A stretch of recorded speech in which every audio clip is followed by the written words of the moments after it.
మీరు తమలపాకుతో ఒకటంటే తాటి చెక్కతో ఇంకోటి అనడానికి మనుషులు రెడీగా ఉంటారే. జనసేన నాయకులు గాజును తొడిగించుకుని ఉంటారు కదా, లేదా పవన్ కళ్యాణ్ గారి అభిమానులు. రేపు మనకి ఒక క్లబ్ డ్యాన్స్ కావాలి, ఐటమ్ సాంగ్ కావాలి. గత 5 ఏళ్ళలో జరిగిన కదా సినిమా ఇండస్ట్రీ ఎన్ని ఇబ్బందులు ఎదుర్కోవాలో అన్ని ఇబ్బందులు ఎదుర్కొంది. హిట్ టీవీ అభిమాన ప్రేక్షకులకు స్వాగతం. నేను మీ నాగేంద్ర కుమార్.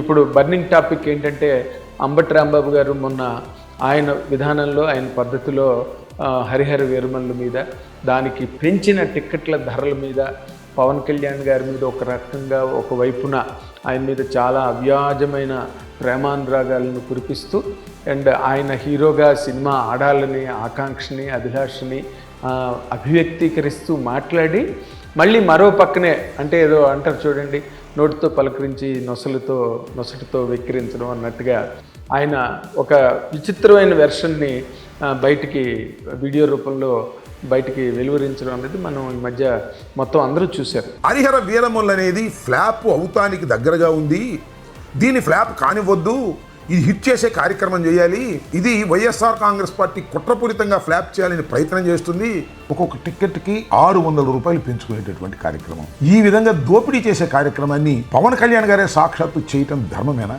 అయితే ఆయన చెప్పిన దాని ప్రకారం ఏంటంటే పవన్ కళ్యాణ్ గారు అధికార దుర్వినియోగం చేసి దోపిడీకి పాల్పడుతున్నాడు, టికెట్ రేట్లు పెంచి అనే ఒక పాయింట్ని కొత్తగా లేవనెత్తారనమాట. లేవనెత్తి దాని మీద ఇంకా రకరకాలు, ఇంకా అదొక పాయింట్ తీసుకుని ఇంకా అక్కడి నుంచి రాజకీయ దుమారం, ఇంకా రాజకీయ పెంట మొత్తం అంతా మొత్తం అన్నీ బయటకు వచ్చేసాయి. దాంట్లో అంటే ఇన్నాళ్ళు అనుకోని ఘోరమైన పరాజయం వైఎస్ఆర్సీపీ చవి చూడడం అండ్ ఎక్కడికెక్కడ అడ్రస్ లేకుండా అసలు పార్టీ నామరూపాలు లేకుండా పోతుందేమో అనే ఒక భయం కూడా వాళ్ళని వెంటాడుతున్నదని మనకి చాలా పేపర్లు రాస్తున్నాయి అండ్ చాలా ఛానల్స్లో కూడా మనం వింటున్నాం. ఒక వ్యర్థ ప్రయత్నం అన్నది జరుగుతుంది మళ్ళీ అధికారంలోకి రావడానికి. దానికి సంబంధించి ఏం మాట్లాడాలి, ఏం చేయాలో కూడా పాల్పోని పరిస్థితిలో ఇవాళ వాళ్ళకి కొత్తగా ఒక పాయింట్ దొరికింది.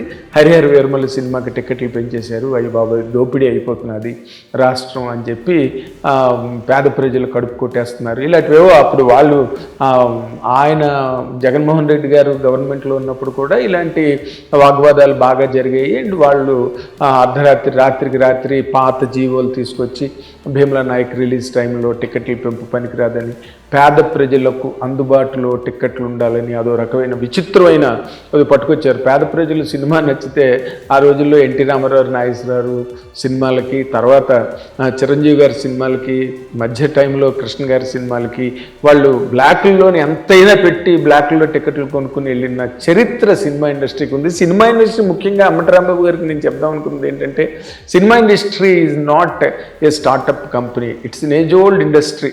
ప్రపంచవ్యాప్తంగా ఉన్నది, మనకి ఈ రోజున బాగా ఇవాల్వ్ అయి ఉన్నది ఇండస్ట్రీ.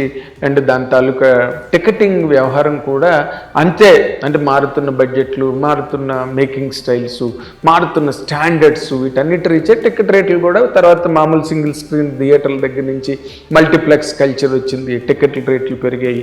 అండ్ అఫ్కోర్స్ దాని మీద ఖర్చులు ఎక్కువైపోతున్నాయని పక్కన ఇండస్ట్రీలో కూడా దాని మీద పెద్ద తతంగమే జరుగుతున్నది. దీన్ని ఎట్లాగా కంట్రోల్లోకి తెచ్చుకోవాలి, లేకపోతే సినిమాలకు ఇబ్బంది అవుతుందని ఒక వెర్షన్ అలా రెగ్యులర్గా జరుగుతూనే ఉంది. అది ప్రేక్షకులకి, ఆడియన్స్కి, వ్యూవర్స్కి అందరికీ తెలిసిన విషయమే. కాకపోతే దీనిలో గమ్మత్తు ఏంటంటే, ఎప్పుడు ఎవరికి బదులివ్వని, ఎప్పుడు ఎవరి మీద పౌరుషంగా కానీ పరుషంగా కానీ పరుష పదజాలంతో కానీ లేకపోతే ఆ ఛాయలు ఉన్నట్టుగా కూడా ఈ రోజున ఆయన జీవితంలో ఎప్పుడూ మాట్లాడిని ప్రముఖ నిర్మాత ఏఎం రత్నం గారు కూడా ఈసారి అంటే ఏదో అజాత శత్రువే అలిగినాడన్న టైప్లో ఆయన కూడా రివోల్ట్ అయి మాట్లాడే స్థాయిని మన అంబటి రాంబాబు గారు తీసుకొచ్చినందుకే అదే నాకు చాలా విస్మయం కలిగింది. కావాలని గిట్టని వాళ్ళు అంబటి రాంబాబు గారు కానీ ఇంకెవరు కానీ టికెట్ రేట్లు పెంచారు, దోచుకుని అసలు సినిమా తీస్తే ఆయనకు తెలుస్తుంది. ఆయన వచ్చి రోడ్డు మీద డాన్సులు ఇస్తే కాదు, నా పర్సనల్ అనకూడదు, కానీ ఆయన అన్నారు కాబట్టి ఇప్పుడు అంటున్నాను. నేను సినిమా తీయమనండి, అప్పుడు తెలుస్తుంది. నాతో వచ్చి సినిమా తీయమని నాతోటి పని చేయమనండి, అప్పుడు తెలుస్తుంది. ఆయన మాట్లాడితే ఏమన్నారు, మేము నాతో వచ్చి సినిమా తీస్తే నాతో కలిసి పనిచేస్తే లేదా సినిమా తీస్తే అప్పుడు తెలుస్తుంది డ్యాన్సులు రోడ్డు మీదకి వచ్చి డ్యాన్సులు చేయడం కాదు అని చెప్పి దానికి ఏం పెట్టారు వాళ్ళు. అండ్ ఊరుకోరు కదా, మీరు తమలపాకుతో ఒకటంటే తాటి చెక్కతో ఇంకోటి అనడానికి మనుషులు రెడీగా ఉంటారే. జనసేన నాయకులు గాజులు తొడిగించుకుని ఉంటారు కదా, లేదా పవన్ కళ్యాణ్ గారి అభిమానులు, ఎవరి అభిమానులు కూడా గాజులు తొడిగించుకుని ఉండరు. వాళ్ళు మనం ఒక మాట అంటే వాళ్ళు దానికన్నా పవర్ఫుల్ మాట ఒకటి అనడానికి ఎప్పుడు సిద్ధంగా ఉంటారు. ఈయన అన్న మాటలకి వాళ్ళ సంజన ఇంకొక లేడీ పేరు ఏదో పెట్టి వాళ్ళతో మాట్లాడడం కాదు అని ఇంకో రకమైన ఇవన్నీ ట్విట్టర్ వేదికగా ఇవన్నీ జరగడం అనేది చాలా అందరినీ ఆశ్చర్యపరిచింది. అండ్ అఫ్కోర్స్ ఏం రత్నం గారు అన్న మాటకి మాత్రం ఒకటి మనం ఒప్పుకు తీరాలి. ఎందుకంటే ఆయన 50 ఏళ్ళుగా సినిమా ఇండస్ట్రీలో ఉన్నారు. ఒక చిన్న మేకప్ మ్యాన్ లెవెల్ దగ్గర నుంచి తర్వాత విజయశాంతి గారి డేట్లు, విజయశాంతి గారి ప్రాజెక్టులు చూడడం వరకు, లేడీ అమితాబ్ అని ఆవిడ అనిపించుకునే కర్తవ్యం లాంటి సినిమాకి ఆయన బాధ్యతలు వహించి చేయడం, ఆయన సొంత సినిమాగా దాన్ని రిస్క్ చేసి ఆ రోజుల్లోనే చేయడం, అక్కడి నుంచి ఇంకా ఆయన తాలూకా ప్రస్థానం అందరికీ తెలిసిందే. ఈ రోజున పాన్ ఇండియా సినిమాల గురించి మాట్లాడుకుంటున్నాం కానీ ఆయన పాన్ ఇండియా అనే ఒక కాన్సెప్టే ఆయన సినిమాలతో ప్రారంభమైంది. భారతీయుడు కానివ్వండి, లేకపోతే ఒకే ఒక్కడు కానివ్వండి, ఇవన్నీ కూడా ఆయన చాలా భారీ ఎత్తున ఒక కంటెంట్ అంటే మెసేజ్ ఓరియంటేషన్ లేని సినిమాలు ఆయన తీయలే. ఏ రోజైనా మొట్టమొదట అర్జున్ యాక్ట్ చేసిన శంకర్ పిక్చర్ జెంటిల్మెన్ ఫస్ట్ ఆయన రైట్స్ తీసుకున్నప్పుడు కూడా దాంట్లో ఒక మెసేజ్ ఉన్నది, భారతీయుల్లో ఒక మెసేజ్ ఉంది, ఒకే ఒక్కళ్ళు ఒక మెసేజ్ ఉంది. సోషల్ పర్పస్ ఉన్న సినిమాలు తీసి ఎంత రిస్క్ అయినా అంత బడ్జెట్ పెట్టి సినిమాలు తీసిన నిర్మాతగా మనం ఇండియా మొత్తంలో చెప్పాలంటే ఒక రత్నం గారి పేరే చెప్పాలి. ఇది అందరికీ తెలిసిన విషయమే. ఎవరు మొన్న పవన్ కళ్యాణ్ గారు కూడా ఆ విషయాన్ని ప్రస్తావించారు స్టేజ్ మీద సినిమా రిలీజ్ అయిన తర్వాత ఆయన ఇక్కడికి వచ్చి మాట్లాడుతున్నప్పుడు. అలాంటి వ్యక్తిని పట్టుకుని వాళ్ళు ఇప్పుడు డబ్బులు దోపిడీ అనుకుంటే పవన్ కళ్యాణ్ గారు అసలు రాజకీయాల్లోకి రానక్కర్లేదు. అండ్ రాజకీయాల్లోకి రాకముందు కూడా వాళ్ళు సోషల్ సర్వీస్ అనే కాన్సెప్ట్కి కనెక్ట్ అయ్యి అటాచ్ అయ్యి మెగా బ్రదర్స్ చిరంజీవి గారు కానీ, నాగబాబు గారు, పవన్ కళ్యాణ్ గారు వాళ్ళు అంటే మన కళ్ళ ఎదురుగుండా ప్రత్యక్షంగా మనకు కనిపిస్తున్న విషయం గురించి నేను మాట్లాడుతున్నా. బెడ్ బ్యాంక్ పెట్టి దాని ద్వారా చిరంజీవి గారు, ఐ బ్యాంకు చిరంజీవి గారు ఎన్నో చేస్తూ ఇంకో పక్కన సామాజిక కార్యక్రమాల్లో అభిమానులు భాగస్వాములు చేయడం, అలాగే పవన్ కళ్యాణ్ గారు ఆయన దానిలో ఆయన పరిధిలో ఆయన ఎంతమందికో ఆయన సాయం చేయడం జరిగింది. అవన్నీ ఇండస్ట్రీ అందరికీ తెలిసిన విషయాలు, అవన్నీ పెద్ద కొత్తగా నేను ఇప్పుడు ఏదో యాక్రవ్ పెట్టట్లేదు. అలాగే మెగా బ్రదర్ నాగబాబు గారు కూడా వాటన్నిటినీ ఆర్గనైజ్ చేయడంలో దానివల్ల అవేమీ దాని నుంచి రెవెన్యూ జనరేటింగ్ ప్లాట్ఫామ్స్ కాదు ఇవి, హెల్పింగ్ ప్లాట్ఫామ్స్.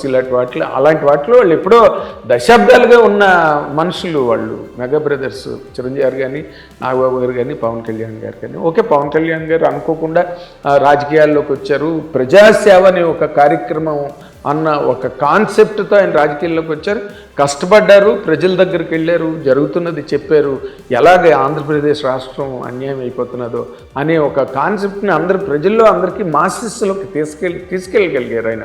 అలాంటి తీసుకెళ్ళిన తర్వాత ఆయనకి 21 సీట్లు ఇచ్చి ఆయన్ని పదవిలోకి తీసుకురావడం జరిగింది. ఇవన్నీ TDP, BJP and Pawan Kalyan గారు పెద్ద చేయాల్సిన అవసరం లేదు ఆయనకి. ఆయన రెగ్యులర్గా సినిమాలు చేసుకుంటే చాలు. అవన్నీ వదులుకెళ్ళి వెళ్ళారు.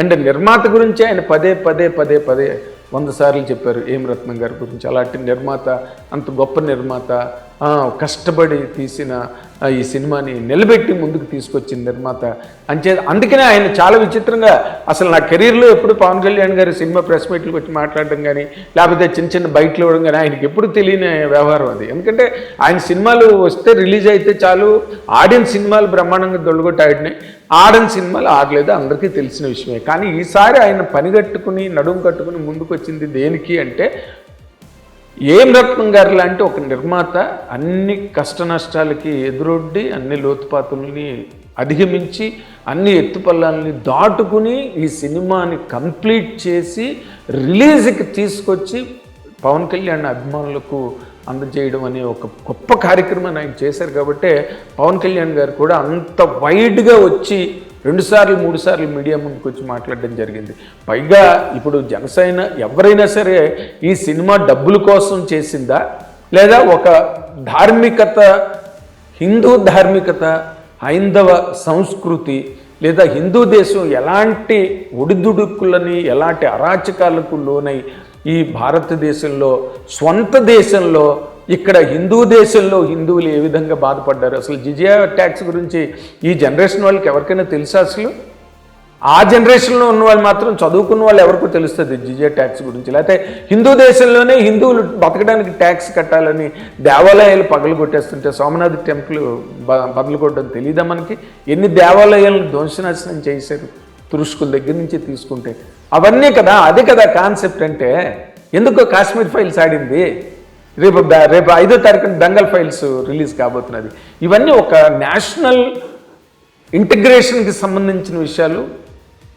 చేజారిపోతున్న మన సంస్కృతి సంప్రదాయాలను మళ్ళీ మనం గట్టిగా ఒడిసి పట్టుకోవడానికి కావలసినట్టుగా హిందువుల్ని ఎక్కువగా చైతన్యపరచడానికి, హిందువులకు ఎదురైన అన్యాయాలను వాటి గురించి ఒక హరిహర వీరమల్ అనే ఒక రాబిన్హుడ్ క్యారెక్టర్ లాంటి ఒక ఫ్యాంటసీ క్రియేట్ చేసి తక్మావన్నీ నిజాలు. ఔరంగజేబు చేసిన అకృత్యాలు, ఆయన వల్ల ఈ దేశానికి జరిగిన అరిష్టాలు, ఏ విధంగా ఈ దేశాన్ని భ్రష్టు పట్టించడానికి ఆయన ఎలాగ దాని ఒక పనిగా పెట్టుకుని ఎలా చేశాడు, హిందూ రాజులను కానీ హిందూ అందరినీ కూడా తొదముట్టించి కాలిమట్టం చేసి గుళ్ళు గోపురాలు అన్నీ కూల్చేసి, అది కదా కంటెంటు. ఇది డబ్బులు చేసుకునేది అయితే ఆయన మామూలుగా గబ్బర్ సింగ్ కైండ్ ఆఫ్ సినిమా చేయొచ్చుగా. అలాంటి సినిమా కాదు కదా ఆయన ఎత్తుకున్నది. ఇప్పుడు జనాలు అసలు మనకి ఎంతసేపు అక్బర్ పాదుషా గారు, షాజహాన్ గారు తాజ్మహల్ కట్టించాడు, నూర్జహాన్ గారు లవ్లో పడి కట్టించాడు, అన్నే కంటెంటే మనం చిన్నప్పటి నుంచి చదువుకున్నాం తప్పితే, జిజే ట్యాక్స్ ఎవరు బాగా హిస్టరీ చదువుకున్న వాళ్ళు, హిస్టరీ స్టూడెంట్స్కి అయితే అది అర్థమవుతుంది తప్పితే జిజే ట్యాక్స్ ఎవరికి తెలుసు? అవన్నీ అటువంటి కంటెంట్ని తీసుకొచ్చినప్పుడు ఈ రోజున నార్త్ సైడు ఇలాంటి ఒక అవేర్నెస్ ఉన్న సినిమాలు బాగా ఆడుతున్నాయి. ఇప్పుడు మనం కూడా ఎంతసేపు మనకి ఒక క్లబ్ డ్యాన్స్ కావాలి, ఐటమ్ సాంగ్ కావాలి, అమ్మాయి వచ్చి అర్ధనగ్నంగా స్టేజ్ ఆ డ్యాన్స్ చేయాలి కెమెరా ముందు నిలబడి, దానికి ఒక మాస్ ట్యూన్ ఉండాలి.